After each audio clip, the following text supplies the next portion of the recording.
Welcome to Jacksonville.Radio. We're a family of radio stations serving the Jacksonville and South Georgia areas. As a service to our community, we highlight organizations and events that help make this area the best place in the country to live.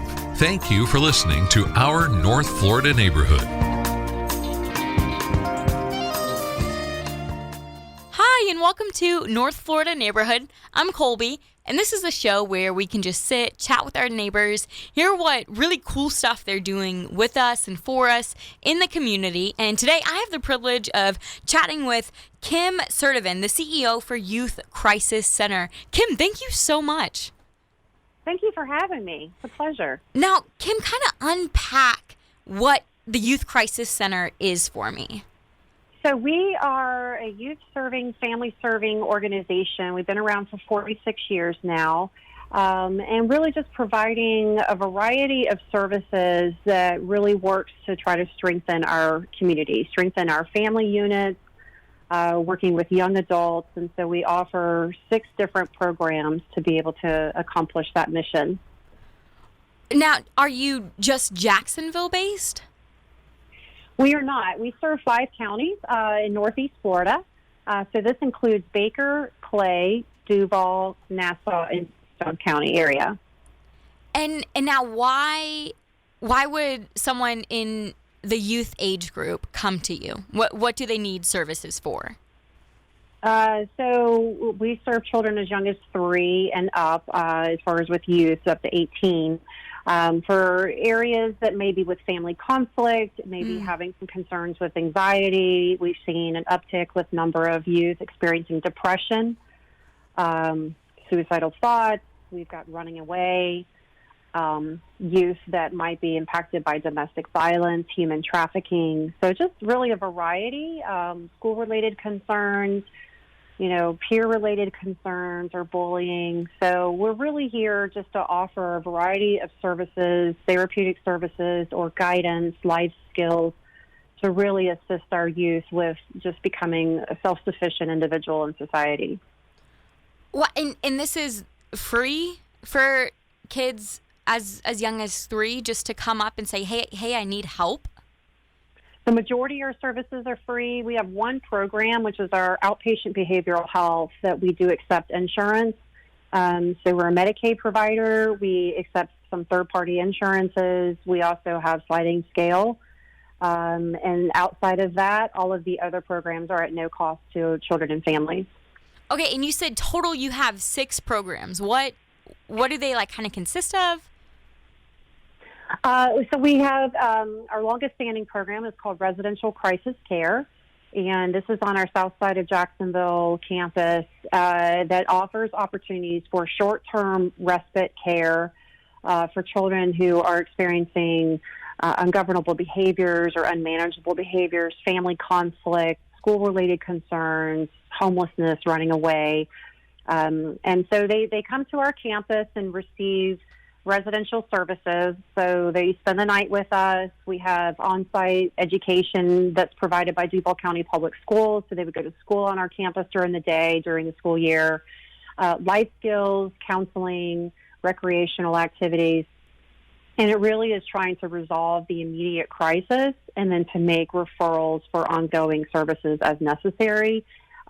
So we're reuniting them in their family environment, but just really trying to work primarily with the child on what that particular crisis is.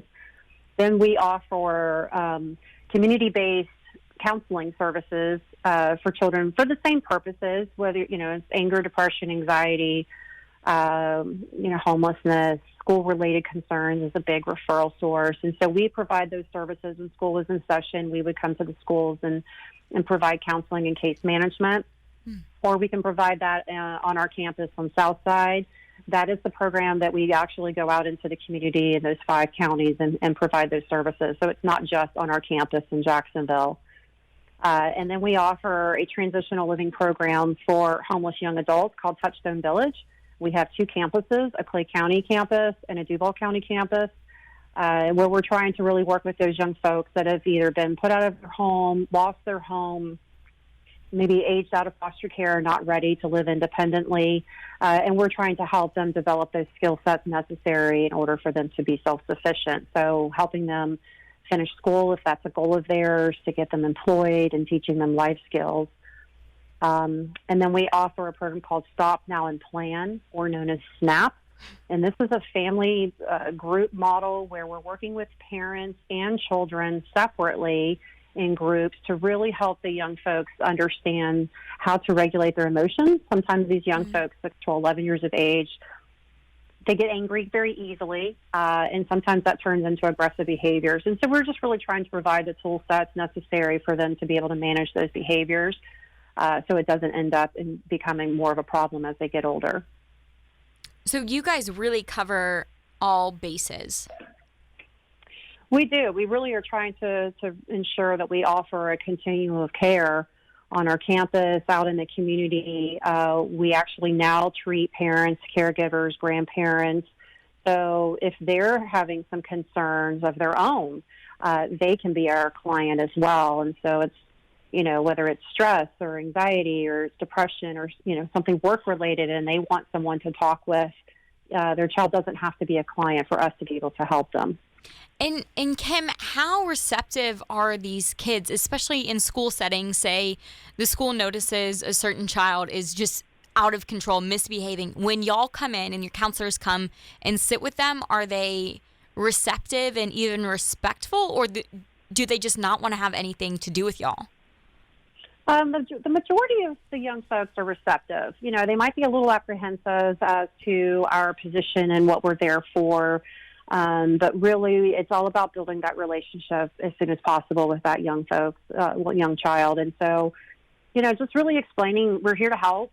And sometimes we might go in with the mindset that they were referred because they have out of control behaviors, but the child is not really at that place of talking specifically about what's going on. And you really are having to sort of take the child in that environment that they're in at that moment and develop that relationship first before they're going to open up about what's really happening. Most often, if you have like a bullying episode, they're not necessarily going to come forward and say, well, this is exactly what's happening. So you do have to spend a little bit of time, in whatever, getting to know that child or that teen and building that trust. It really is a trusting relationship, and for them to be able to tell you how things are going and what's going on and have that relationship. So it's important to build that on the front end. And the majority of the young folks are receptive, and we find that they're benefiting from the services and remaining in school and staying in their family and improving their overall emotional well-being. And does that mean that you guys, like a regular counseling appointment, see them on a regular basis? We do. We schedule these appointments as much as possible. At times we'll get schedules from the school, and so if they're testing or having something particular for that day, we'll make concessions so that we can try to see them, or provisions for another appointment. If they're coming to our office, it's on a scheduled basis. We do understand that crises occur, and so we try to be available should that child have a crisis at that time, or that parent, and even if it's just a phone call, for us to be able to be there for them in their time of need. Well, again, I'm speaking with Kim, the CEO for Youth Crisis Center, and we're going over the 6 different programs that Youth Crisis Center has to offer. And one that I kind of want to dive into is the homeless young adults. Someone who might be listening to this, how can they reach out to that, and what does it really encompass as a whole, Kim? So this program is Touchtones Village, and it's sort of an application process, if you will. So we're really trying to make sure that these young folks understand that our program is a housing program. It is a program. It's not just here's an apartment. And so this is how we expect the young adult and the staff to be involved, to maximize the success of this young person. So we meet individually with the young adult. It could be their families with them. It could be a supportive role person that's with them, to really hear what their story is. And then we provide the information about what we can offer. So, we have therapy, we have life skills. We can help you get back in school, stay in school, whatever your goal is academically. How do you learn how to apply for a job and maintain that job once you have received it?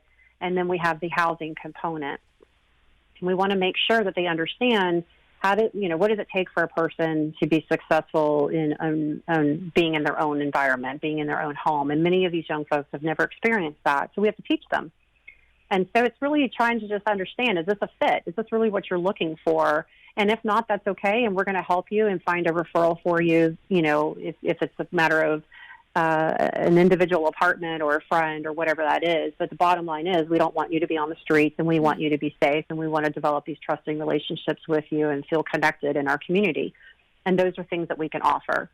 So we have an opportunity at our Duval campus to serve 19 young adults at any given time. Wow. And they have their own apartment. It comes fully furnished. It's 374 square feet. They receive mail there. They have their own address. They can have a car if they have a car, or we can assist them in trying to receive some transportation. We're on JTA bus line, so really getting around the town is rather simple from our property. And it really is a sense of family from what I'm understanding of the residents. They feel very connected on our campus. And so it's just really trying to help them reach the goals. Every one of them are going to develop their own individual goal plan. What milestones are they wanting to reach, so that what is their next step when they transition? So this program is for 18 to 21-year-olds. They can stay there for the full 3 years. And then upon that time, what are they going to do to be successful in the community, and what are their next steps? It's the same. Oh, it's no, the same premise at our Clay County campus, except Clay County is a housing model where it's congregate living. So we have an opportunity for 4 young adults to live in the house with a house parent there, but it's the same program. And Kim, you said this is oftentimes for people in the foster care system that aged out and never got adopted, and now they don't have anything. Right. And that was the premise for Touchtones Evolution, and it sort of has, transformed to being just really referral-based. Sometimes our young adults find us on the internet or just researching, just calling, looking for assistance or being referred. But there are times young folks are not feeling connected once they leave foster care. They don't know what next steps are, and it can be rather scary for them. And so this offers them another step down of being independent, but still providing that supportive care for them while they're gaining their independence. It's like you guys are providing them with a true family. We are definitely trying to do that, and we really want these young folks to be connected, and we provide monthly meetings, and we do monthly outings with them, and just really working very hard. We have a transition specialist that wears a lot of hats, and so we need to take them to the grocery store, help them learn how to budget, what are healthy foods. If they choose to ask us to accompany them to an appointment, then we can do that as well. So it's all a lot of the steps that these young folks may not have received when they were a child or a teen. And so now we want to make sure that they have acquired those. And so we give a screening, essentially, or an assessment to really know what do they know, what life skills have they acquired, so that we move forward to teach them things that they may not already know. And that can be around household management, money management, hygiene, meal preparation, just your basics, and then taking them step forward for them to gain those master of life skills. Yeah, something that, I've personally learned from my parents, and I've been given that opportunity. Well, like you said, Kim, that's kind of encompassing the core of Touchstone Village. Now, your other program is SNAP, Stop Now and Plan, but that's not just for kids or students, but it's a whole family? Yes, so we have SNAP, and then we have SNAP in school. So Stop Now and Plan, what I love about this is that you're working with the entire family. So you may have a 6, 7-year-old child who is starting to become out of control, whether they're exposed to things in their environment or there's some chemical imbalances or things that are occurring that this young person is starting to not be able to manage their emotions. Well, that affects the entire family, even though it may be just the child that's behaving this way. And so what I love about this program is that you have a group that is very specific with a number of children where you're teaching them, instead of you flying off the handle when you don't hear something that you aren't liking, or you want something and you can't get it at that moment, how do you best manage your emotions over that? What could you do differently so that your outcome is better? because we know those behaviors, should they be 15, 16 years old, could land them in jail and incarcerated if they're fighting with certain folks and committing different crimes. And so we're really trying to be more of a prevention program for juvenile justice factors. So while we're running the group with the kids, we're running a group with the parents, and we're teaching the parents how to adjust and adapt and work with their child as their child is learning to manage their behaviors. And then we also provide sibling care and meals. And so it really is a sense of family when these folks come in. It's a 13-week group, and I have seen how the families start when they first come to us, and through that 13-week period, how much the family has grown. We do a celebration at the end of that time, what we call graduation. And it's really a very special time for these young folks because they've seen how much they have improved over this period, and the families are seeing how much their family unit has improved. And so I love this. And SNAP in schools is taking those same concepts that you would have in SNAP group, just without the family. And so what is important about SNAP in schools is you're working with an entire classroom. So you might have children that have a better understanding of how to cope with their emotions, and those that may not. And you're having some education around how does everybody get along, and the teachers involved in this group. So it's 13 weeks going into a classroom that the school has said is appropriate for us to spend this time, and you're teaching those same concepts now to an entire classroom. And so you're transforming an entire classroom environment on how to manage emotions. And if they're not having behavioral concerns at that time, it certainly is tools to help them for the future. Wow. And there's so much that Youth Crisis Center does. And thank you, Kim, for kind of unraveling all of it. But now we're already dealing with students and kids and even families that are struggling. You throw COVID on top of that. How have your students been reacting and responding to what's going on today? We've had a huge increase in number of children experiencing anger, depression, and anxiety. Mm-hmm. Our crisis calls have increased, and so just for the last month, 44% of our children were experiencing symptoms of anger, depression, or anxiety, or parents. Rightfully so. Yeah, absolutely. And then following that, 35% of our young folks were acting out behaviors, which was causing conflict in the home. We have seen an increase of clients, and children included, calling in that are experiencing suicidal thoughts. We have had an increase in eating disorders because things that were helping them in their structure and their situation has now been disrupted. And on top of that, now you have distant learning. And so it's really trying to educate. Many of these children watch their parents, and depending on how their parents are coping can affect how the child is coping. And so we want to make sure that as we socially distance ourselves, we're not emotionally distancing ourselves. And what are some of the things that, you can do to try to make sure that your child stays connected to what they're familiar with, what their structure is. And really, COVID has presented ourselves with sense of loss. Things that have greatly changed. Things, for children that may have been involved in activities, sports, church services, certainly the school setting, things that where their connectivity has been changed. And so these kids go through all these different emotions, and so do the parents, of all these changes that are occurring. So now, as the state is reopening, we're sort of needing to undo some things, but also create what is life like moving forward. And so it's just really important, as far as with Youth Crisis Center, if there's any guidance or any conversation that we can have to try to help our community during this time of transition, I just encourage folks to call us. We're open 24 hours a day for our crisis line, and we can try to provide that guidance and suggestions as much as possible. Kim, while you're on the topic of calling y'all, can you go ahead and give me the number and the website for people to reach out to Youth Crisis Center? Absolutely. Our line is 904-725-6662. It's our main number, crisis hotline, and then our website is youthcrisiscenter.org.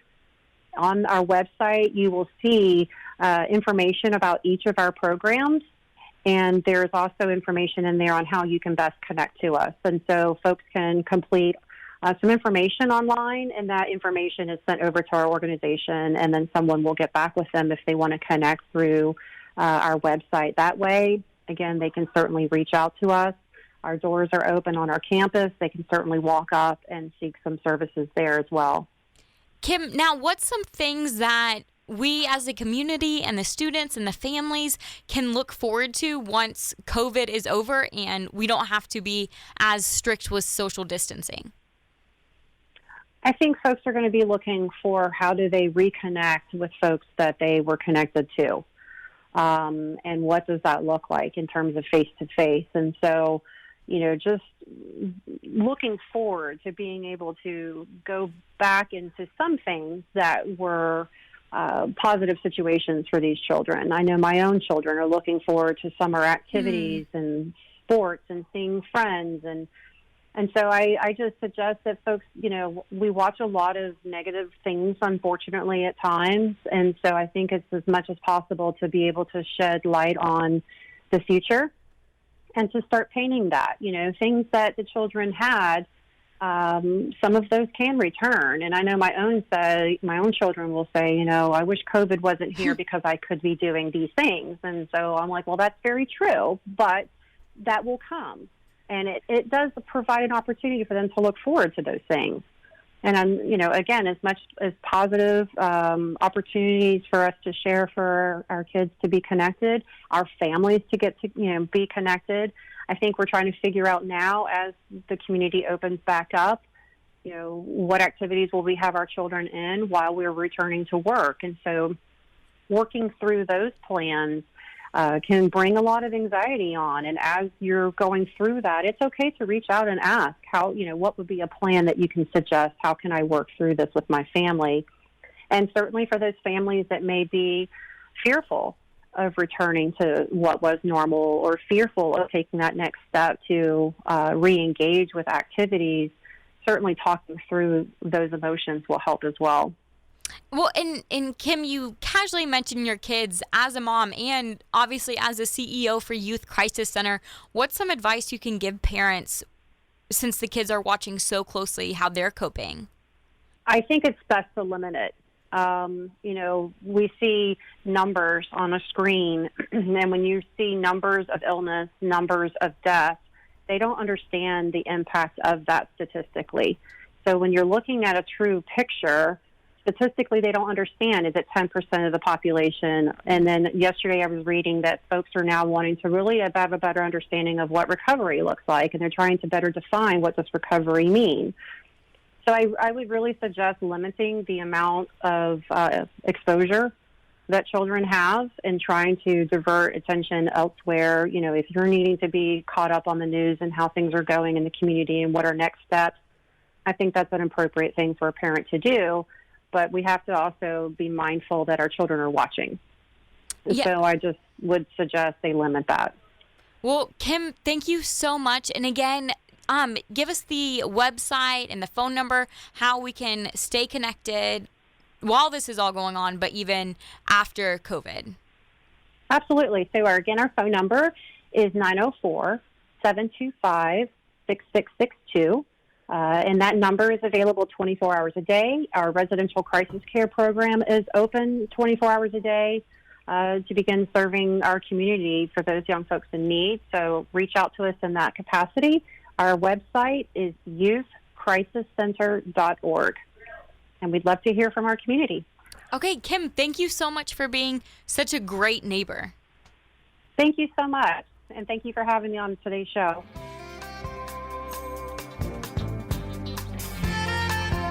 Thank you for listening to Our North Florida Neighborhood. Listen again next week, and if you have an event or organization you'd like highlighted, please contact Colby King at Colby, COLBI, at Jacksonville.Radio.